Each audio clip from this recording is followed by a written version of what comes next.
The views and opinions expressed by the host of this show are his and his alone. They do not reflect those of this network, his employer, any of the universities he attended, his family and friends, or former roommates, any of the 5 Temptations, the 4 Tops, or any number of the Pips. They may or may not reflect those of the other voices in his head. His dog, however, agrees with him 100%.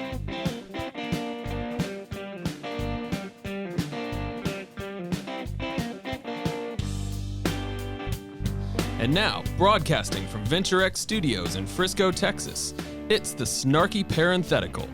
Here's your host. He's highly caffeinated and mildly irritated. Here's Lathan Watts. All right. Sorry, wrong movie. Good Morning Vietnam. Also wrong movie. All right. Hey, there's no wrong movie among those right there. Exactly. Yeah. All right, so welcome to the Snarky Parenthetical. I'm your host, Lathan Watts. This is episode 1, so thank you all who are tuning in to check us out. I'm going to start out, just say a few thank yous.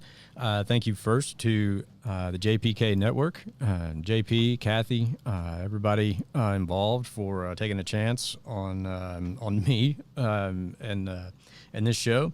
I want to thank everybody who encouraged me to do this. Put a little informal poll up on Facebook not long ago, just asking, hey, what do you think? Should I do a podcast? And if so, what should we talk about? And I got a lot of good responses. Got a lot of good suggestions. What people want to hear. So thank you, everybody who responded. Thank you also to the man, the myth, the legend, Les Harper, for that intro music. Good stuff right there. Yeah, exactly. Yeah. So thank you, Les. Again, some of you wrote, a lot of different things that you wanted us to cover on this show, and to start out with, I'm just going to kind of describe, what the show is going to be, so people, going forward, sort of have some sort of expectation. A lot of you wrote in about some of the stuff that I do in my professional work, that you would like me to cover that here. Let me start out by sort of explaining why I'm not going to do that. This all came about because I come on JP, Kathy, and the crew occasionally for work and talk about the work that I do. But they tend to ask me about other stuff too, and I'm always on there saying, okay, now I'm going to take my work hat off and just talk to you, like the world according to Watts. And apparently when I did that, they got some good responses, and they approached me about, hey, would you want to do a show where you do the world according to Watts and just talk about what you want to talk about? And I was like, yeah, maybe, So the reason why I'm not going to talk about the work stuff, because I want this show to be, number one, the stuff I do for work is pretty serious, and this show is decidedly not serious. The other thing is, if I talk about work and then I move on to other things, it would be really hard for people not to really attribute the other opinions that I might express here to my employer. Hence the disclaimer at the top of the show that starts out serious and then fades into the weird and hopefully you find humorous other disclaimer. So we will occasionally talk about stuff going on in the political world. I come from a political background, worked in politics for a long time, so I got some perspective there. We'll talk about current events, things that are going on. Usually going to do that in the opening segment. Today we're using the opening segment just to sort of explain what's going on here and what you can expect. But usually, top of the show, we'll talk about what's been going on in the world this week. This show will come out, at the end of the day on Fridays. Hopefully, to give you something maybe to listen to on your drive time home or when you first get home, start your weekend. So let's start with the name of the show, the Snarky Parenthetical. Where did that come from? I got quite a few comments when we posted that we were going to do the show, and that was the name, and the tagline: highly caffeinated, mildly irritated. The name of the show actually comes from I do quite a bit of writing, in my day job, and the guy who has the office next to me, or at least he did until they moved him to the other end of the building, which I now have to get some steps in to go bug him. Actually get some exercise, huh? Yeah, exactly. Annoying. Yeah. What were they thinking? So the guy in the office next to me, he's the one guy that I trust the most as my editor when I write stuff, and he pointed out to me one time. He's like, you've sort of mastered the art of the snarky parenthetical. He's like, you'll typically kind of state the other side's position or what you're talking about, and then the next few sentences are sort of your take on it. Right. And he's like, it's kind of like, it's sort of like a boxer. It's like jab, jab, jab, and that big right hand is coming. Yep. So he was the one who first sort of coined that phrase. So thank you, Chris Friend. The snarky parenthetical, and it just sort of stuck in my head, and I like the phonetics of it. I just like the way it sounds. Right. So kind of rolls off the tongue, right? Yeah, a little bit. So we're going to talk about just sort of whatever's on my mind this week, and I talked a little bit about my background. I'm a huge fan of the art of stand-up comedy. I think that stand-up comics are some of the smartest people in all of entertainment. I think you have to be really, really sharp to do that and do it well. And one of my favorite sort of brands of comedy in the stand-up world are these folks that sort of portray themselves as like the angry comic. They get up and they just sort of rant about what's bugging them. Yep. Back in the day, Dennis Leary was a master of that before he started doing, TV and movies and all that. Way before him, I guess, Don Rickles was really an insult comic. Pioneer. Yeah. But he had that sort of edge to what he did. And I really like that. It makes me laugh, and it sort of fits my personality a little bit. Bill Burr right now is absolutely killing it doing that. One of my favorites for sure. Yeah. Yeah, absolutely. So that's where sort of the feel of the show is coming from, and just so you know, I'm not really angry about these things. That's why it says mildly irritated. I'm not mad. For me to be mad, I would have to care. And I just don't. But there are some things occasionally that I'm like, yeah, I'm a little irritated by that. And frankly, I'm a little irritated that you're not irritated by it. Here's why you should be too. Yeah, exactly. Yeah. So that other voice that you're hearing right now is Stan the Man. He is my producer. He's the guy who does the intro at the top of the show. He'll be chiming in occasionally. We'll just sort of bounce things off of each other. Sort of think of the same dynamic kind of between Howard Stern and Robin on that show, although I'm nothing like Howard Stern and don't pretend to be anything like Howard Stern. I don't really think Stan is much like Robin, although he might occasionally identify as a middle-aged sassy black woman. I don't know. Every once in a while. Once in a while? Yep. Yeah. See? All right. I want to feel better about myself. Yeah. Right. I mean, I may have just gotten us canceled already. Right. Just... so those we didn't want those people anyway. Right. Yeah. So since I may have just gotten us canceled, let me issue my once and for all the only apology you'll ever hear on the show. Everyone's gonna hold you to that now. Yeah, we'll see. Right. Yeah. It is never my intent to offend anyone. Right. This is all just sort of a bit. Yeah, it is sort of my personality, but it is a little bit of a character on here. Never my intent to offend. But these days, it is so incredibly easy to do so that let me just apologize now if I ever offend you. I didn't mean to. Okay. But I'm not really going to lose any sleep over it either. I mean, that's kind of how we're going to do this. So there it is. There's the one and only blanket apology now and forever. I didn't mean to hurt your feelings. But I do sort of think, sometimes you got to laugh to keep from crying. And I don't really think that there's anything that should be off limits for people to laugh about.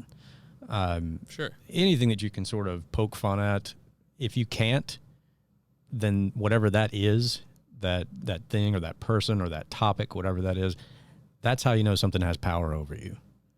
Somebody tells you you're not allowed to laugh at that, then they've got some sort of whatever that is, that is, that has some power over you. Exactly. So yep. You know, and you've seen. I mean, even people now are kind of poking fun at some of the stuff going on with COVID and all this other stuff, and you'll get, oh, well, COVID's a serious disease and it's killed. Well, yes, it is. Yes, it has, and nobody's saying that it isn't. But as soon as you decide that that's too serious, we can't laugh about it. It's got control over you, right? Yep. So exactly. So that's what that's sort of where we're coming from. So what is this show? What is it going to be? There was a time, I think it was on Comedy Central. There was a show called Mystery Science Theater 3000. Oh yeah, yeah, good stuff. So I'm already dating myself. Some of you now know exactly probably how old I am or what generation I come from. I only saw the reruns just to not date myself quite as much. Yeah, exactly. But that show MST3K, it was one guy and two puppets watching really, really bad movies and just making fun of them, just making jokes about how bad the movies were. What I would like for this show to be on its better days is like a Mystery Science Theater 3000 for life. Like, yeah, here's what's going on, and we're going to sit back and watch a little bit and, make some jokes about it. Take some of the sting out of it, maybe. Mm-hmm. So, my goal, like I said, this will come out. We're shooting for 5:30, 6 o'clock on Friday nights. Like I said, drive time home, maybe listen to it. Hope to give you something to think about. Never my intent to tell you what to think, but here's some things to think about, and hopefully make you laugh. At least chuckle, if not chortle. I don't think there's really. That's a highly underused word, by the way. It really is. I don't think there's near enough chortling going on in America right now.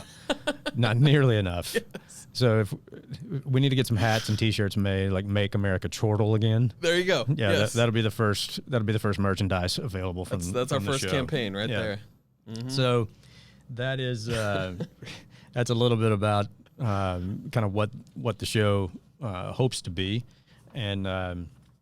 Like I said, this first segment will typically be where we talk about, what's going on in the news, maybe some politics, maybe just some current events, whatever's going on, and my take on them. I've been told that I don't exactly sound like a Texan. It's because I'm not. I'm Texan by marriage. The Texan marries a non-Texan. The result is usually new Texan. Right? Texas girls don't say. People, yeah, Texas girls don't stay out of Texas long, and mine didn't either. I'm originally from Northeast Arkansas, Jonesboro, Arkansas, and did law school at Ole Miss. So I picked up maybe a little bit of the Mississippi accent the time that I spent there. Love that. Love the people there. Love that state. So. One of the things we may end up talking about around here is just, not just American culture, but Southern culture, and what makes it unique. I think Southerners have a sort of a deep sense of pride and connection to family. You'll probably hear me talk about my own family a little bit here. So fair warning. Again, I've already issued my one apology, but fair warning. Because I come from a pretty colorful group of people from Northeast Arkansas. They're dug in like ticks on a hound up there. I'm probably at least fourth or fifth generation Northeast Arkansan. Oof. And Arkansas, if you know anything about the history there, if you go back a few generations in Arkansas, you were probably related to an outlaw of some sort. Because before it was a state, it was just a swamp that people running from the law used to try to escape from the law. So, right, Indians and outlaws was basically what was in Arkansas to begin with. Mm-hmm. I think the phrase was no law west of the Mississippi and no God west of the Pecos. Wow. So yeah, so my family's got got some colorful characters hidden back there, and the ones that I grew up with, and some of the stories that they told about some of their family members. So we may get into some of that. And so, yeah, that's what I want it to be, and I appreciate everybody, giving this a test run, check it out. Yep. We're going to try to do, 3 probably 10-minute segments. We'll try to keep the show about 30 minutes, so it's not a huge commitment of time. Like I said, maybe listen to it on the drive home. And that's what I wanted to do, give you something to smile about, something to think about, and hopefully tell some other people about it. Our show today, sponsored by Callahan Auto Parts, Sandusky, Ohio. They make the Rolls Royce of brake pads. Without a doubt. Yeah, it brings a tear to my eye just thinking about it. There's a reference some of you are going to get. Some of you are going to have to go look it up. That's fine, too. Also probably dating myself. I should also say I have sort of a Rain Man-like ability when it comes to remembering dialogue from movies and song lyrics. And so they just sort of come out when I'm talking, and without even thinking about it. I'm not trying to be hip or cool or, a new version of Dennis Miller. I loved Dennis Miller when he was on Saturday Night Live. I didn't get probably half of the jokes at least at the beginning because his references were so obscure. But I sort of felt smart when I did. Right. That's not my intent. It just comes out that way. It's just how I speak. I speak sometimes in dialogue or song lyrics. If I could replace the movie dialogue and song lyrics in my brain with actual useful knowledge, I would probably rule the world. I mean, it takes up that amount of space in my head. Drives my wife nuts. Because I watch a movie once and I'll be quoting it the next day. And I'm a big fan, a big movie buff. So we may talk about, some movie stuff. I'm an amateur musician, playing a little band with Les Harper and Sarah Laurie called Faded Blue. We do mostly covers, kind of blues, rock, country. We kind of like that blend where the lines kind of blur between those genres of music. We do a little bit of everything. Work in a few original songs here and there, kind of sneak them into the set when nobody's really paying attention. Exactly. So we're definitely going to talk some music stuff on here because it's just part of who I am. As far back as I can remember, music was always around in the house. I have been told I was like 3 years old, so I don't remember it. But I've been told my mother was doing some shopping in the local mall. My great-grandfather happened to be there in the mall. He was just like sitting there with some other old guys. And so she kind of left me with him for a minute, to go do some shopping. And she comes back, and he's got me like standing up on this little bench in the mall singing. And all these old guys are like whoa, tossing coins down, right? And I don't know what to do. And he looks at me, he's like, well, pick them up, boy. So. Gonna let him lie there? Yeah, exactly. So my first paid singing gig was at 3 in Indian Mall in Jonesboro, Arkansas, which I'm pretty sure has now, they've changed the name because you can't, it's no longer PC. Yep. So music's been a big part of my life. And Stan, let me know when I'm getting close to sort of end of segment 1 here. Music's a big part of my life. I can't imagine my life without it. Grew up, my dad was the song leader in every church that I ever went to until I left home for college. Grew up listening to a little bit of everything. A lot of really good country music. Probably my songwriting idols, Merle Haggard, Johnny Cash, Willie Nelson, gospel music. Good stuff. And then by the time I was a kid, hair metal was probably the first rock and roll that I truly appreciated. But so that's just a little bit of my background, and that sort of lets you know kind of what we're going to talk about on the show. And find us on Facebook, reach out to us, feel free to suggest some stuff that I may or may not take your suggestion, but please go ahead. Reserve the right to. Yeah, exactly. Selective. Yeah. All right. So, enough about the show. Let's do the show, right? So like I said, it's Friday, so kind of taking a look back at the week back and what's been going on this week. I'm a big sports fan. We're probably going to talk some sports on here. I love college football. So in the fall, it'll be like breathing to me. Like college football will just come out. We will talk college football. It will likely be almost exclusively SEC football. So I realize we're in Texas and this is a Big 12 country. But I have a theory, because I have a theory about pretty much everything, that when you take somebody out of their environment, they become even more of whatever that environment is. It's like you take an SEC guy out of the SEC and plant him in Texas, and he becomes even a more rabid SEC guy. Right. Just becomes even more ingrained. Yeah, exactly. Yeah. Now, I realize there is a Texas team in the SEC now. You got, A&M's been in for a few years, but The defectors. Yeah, right. But I think it was actually, I heard Mike Myers talk about this when he was talking about his dad and how he sort of wrote the Austin Powers movies for his dad, because his dad was such a Bond fan and such he was an Englishman living in Canada, and he was like, you take an Englishman and you take him out of England and he becomes rabidly English. Right. And so Yep. That's sort of where that theory comes from. Like, I'm an SEC fan living in Texas, right? So I became an even more rabid SEC fan. So we'll talk some college football in the fall. But this week, the sports story that was big at my house anyway was Phil Mickelson. Oh, yeah. Won the PGA, right? 50 years old, nearly 51. Now I think the oldest major championship winner in pro golf history. Stan, do you watch a lot of golf? I sure do. Do you now? I sure do. That surprises me.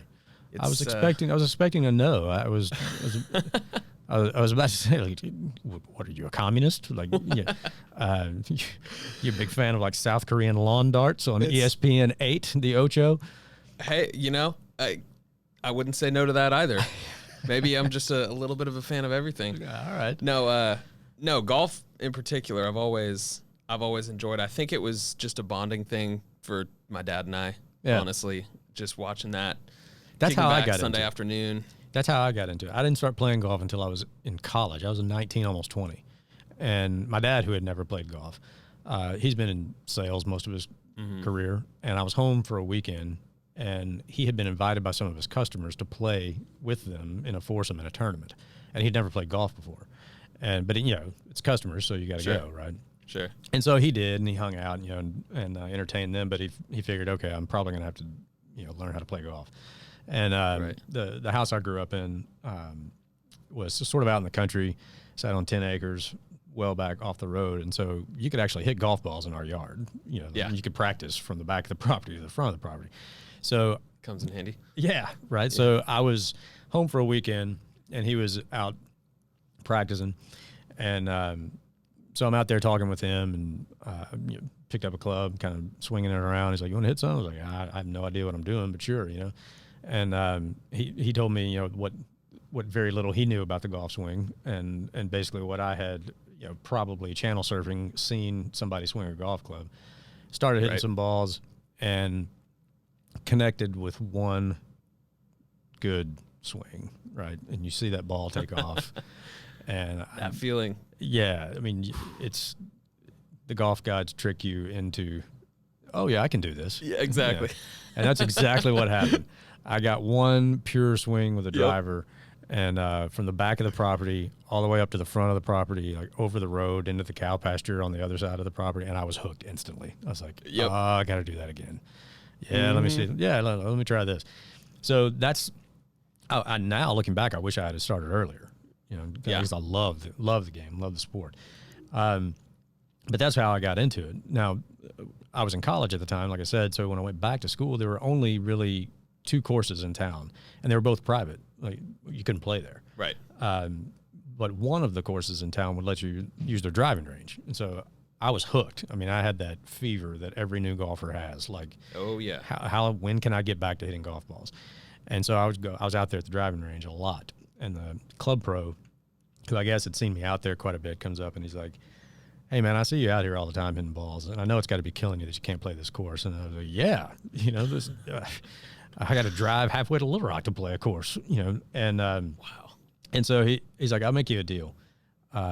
He's like, "You see all the balls on the driving range?" I was like, "Yeah, kind of tough to miss. It's either that or there was a major hailstorm." Right.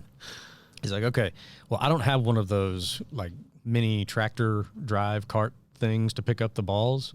He's like, "I have to pick them by hand. Okay. I've got this little contraption. It's like this metal tube with a bucket on it, and you basically poke the balls, and that's how you pick them up."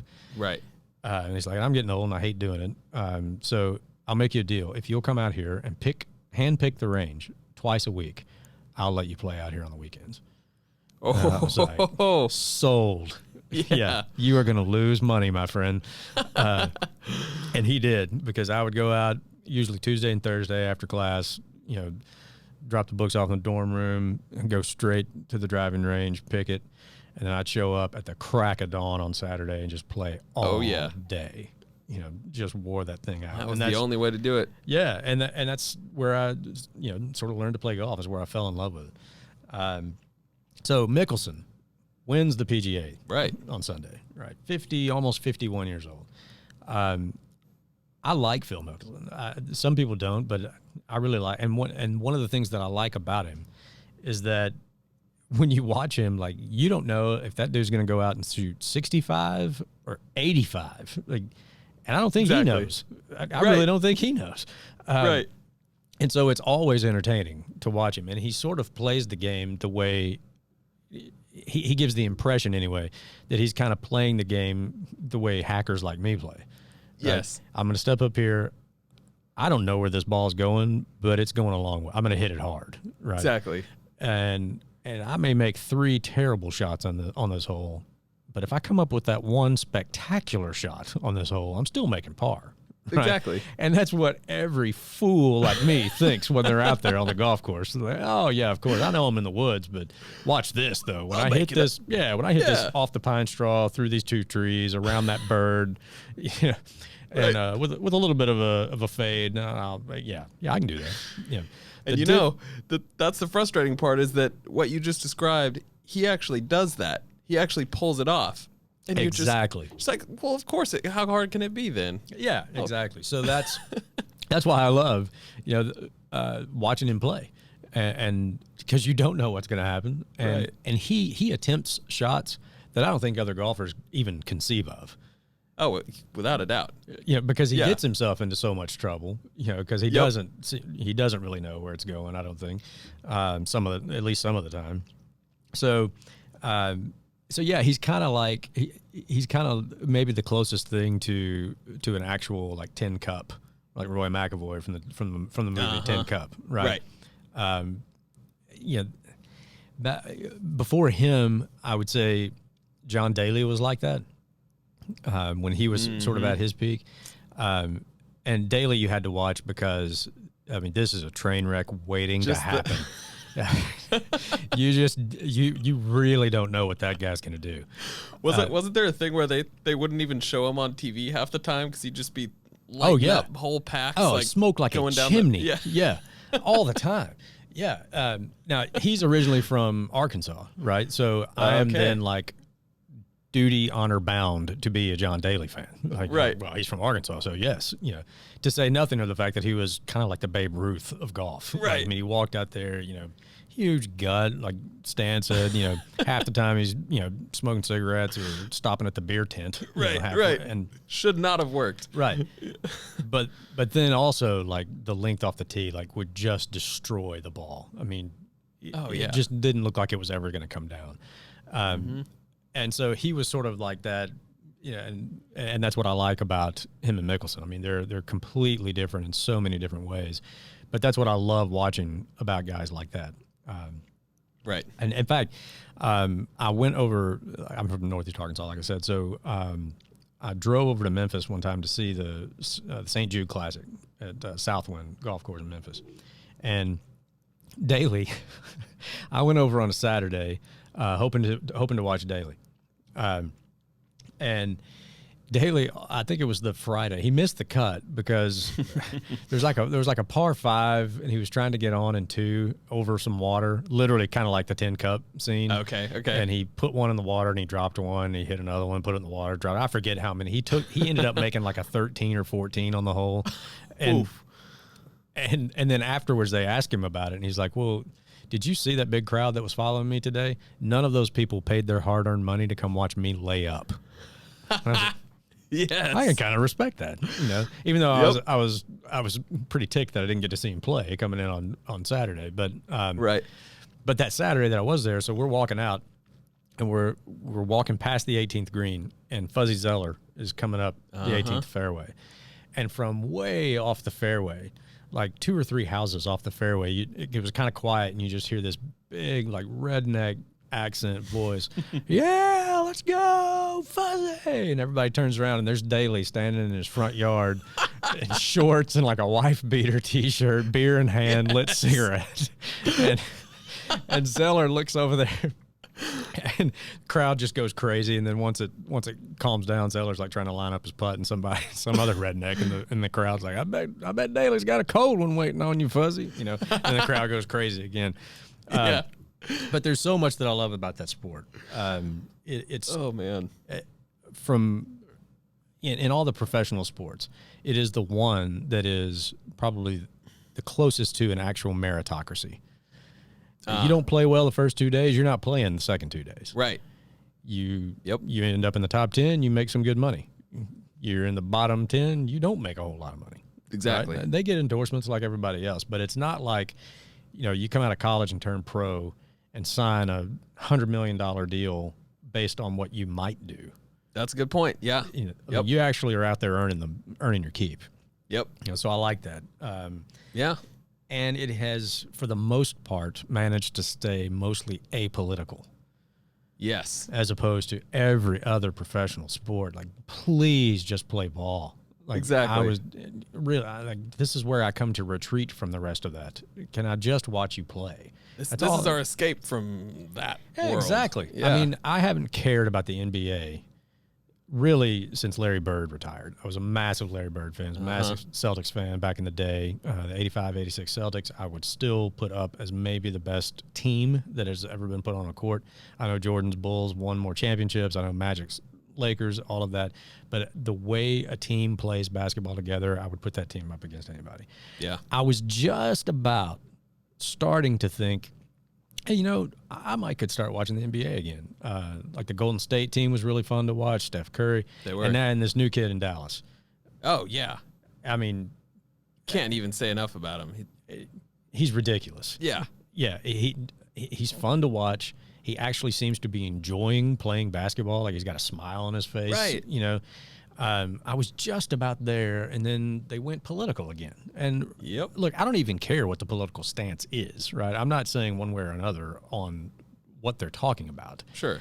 I don't care about your opinions. I just want to watch you play ball, right? Exactly. So, Luca, keep doing what you're doing. I might eventually, watch a few games. And so, yeah, that's the other thing that I really like about pro golf. So that's a good point. How are we on time? We're good. Couple more minutes if we want to try to keep it to about 30 minutes. All right, good deal. Because there's one other thing that I want to mention about Mickelson and the PGA. Because I loved it. I loved that he won. Loved that he kept it together. Loved that he was battling Brooks Kepka in that final round. But speaking of Brooks Kepka, all right. Yep. I think one of the best things going in sports right now is the feud between Brooks Kepka and Bryson Deschambeau. And if you saw the leaked video of Brooks trying to do his post-round interview, and he's like mid-sentence, and Deschambeau just walks through the shot behind him, and the look of disdain on Brooks Koepka's face, like he didn't even try to hide it. Just put his head down, just had to stop for a minute, and just comes back and he tells the reporter, he's like, I just completely lost my train of thought because of this. And then he dropped a couple of four-letter words. I love it. I love that feud. I think it's great for the sport. I think it makes it even more entertaining. Their whole absolutely. they got into sort of like a little Twitter spat a few months ago. Yep. I don't even remember what started it. But Deschambeau, who's now like the Mark McGuire of golf, Right. And no, I may or may not be implying that he's juicing. I mean, the guy put on like 40 pounds of muscle in 1 year or whatever. I don't know. Seems suspicious. Yeah, I'm not a Deschambeau fan. Right. But their little spat, whatever they were fighting about, Deschambeau made some comment about Kepka's physique or something and mentioned Right. like a six-pack. And Kepka's response, he takes a picture of his 4 major championship trophies and replies back, "Yeah, I'm too short of a six-pack." Oh, Just like, I love this. We need more of this, which, speaking of, that's another reason to watch golf over a lot of these others, because the NBA, all you see nowadays is in the off season, all these guys are buddies. Yeah. There's no real rivalries anymore. None whatsoever. Yeah. None whatsoever. They're all just, hey, we're all in the same fraternity. Kicking back on the banana boat, all this kind of stuff. All hanging out together, like LeBron and Dwayne Wade and everybody, making these super teams to go win championships. Right. Can you imagine the response that Larry Bird would have given if somebody said, "Hey, what do you think about like going to the Lakers and playing with Magic?" I cannot say on the air what that guy would have said. Can't imagine. Yeah, and same for Magic. He wouldn't have done that. He wanted to beat that guy. Like, Right. I'm a Celtic. That's the Lakers. That is our mortal enemy. Like, we don't. Yes. No, I would rather die than put on purple and gold. Right. Like, Exactly. you don't have that anymore. To say nothing of, you just look at somebody cross-eyed and you get, a flagrant foul in the NBA. You go back and watch it's ridiculous. the playoffs between Lakers Celtics in the championship or our Celtics Pistons, how many fights there were, the hard fouls. I mean, it's just a completely different league, a completely different game, and I don't really like it.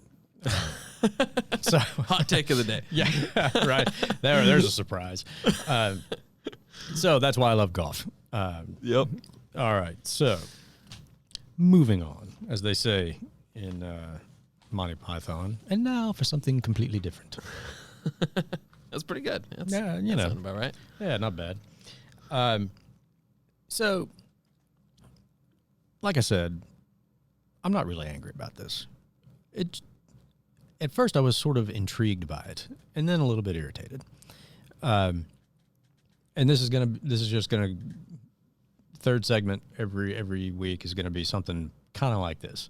Like, Right. here's something that I noticed recently, and then here's what I think about it. So, a few weeks back in the office, getting coffee, because we have to be highly caffeinated. That's right. And I'm looking for creamer. I can't find any. And the only thing that I can find is this carton in the refrigerator of almond milk. Okay? Now, Interesting. so I couldn't bring myself to put it in the coffee. And here's why. Because I don't know what it is. I know what it says that it is. Right. Almond milk. Okay? But I don't know what this is. I know what it's not. It's not milk. Right. But you're calling it milk. And how are you getting away with that? It can't be Right. milk from an almond. Mm-hmm. Okay, I like almonds. That's I like milk. Sure. But this is not milk. Whatever it is, it's not that. Like, I just don't know what this Right. is. From a scientific standpoint, I know what type of matter it is. It's a liquid. But where does it? What is it? Yeah, I don't understand the biology of that. How do you? How are you getting milk from a nut? Yeah, I mean, look, like I said, nothing against almonds. I have probably eaten. I have no idea. Thousands of almonds in my lifetime. I like almonds.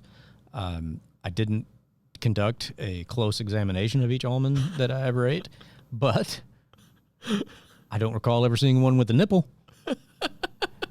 So then, how is this milk?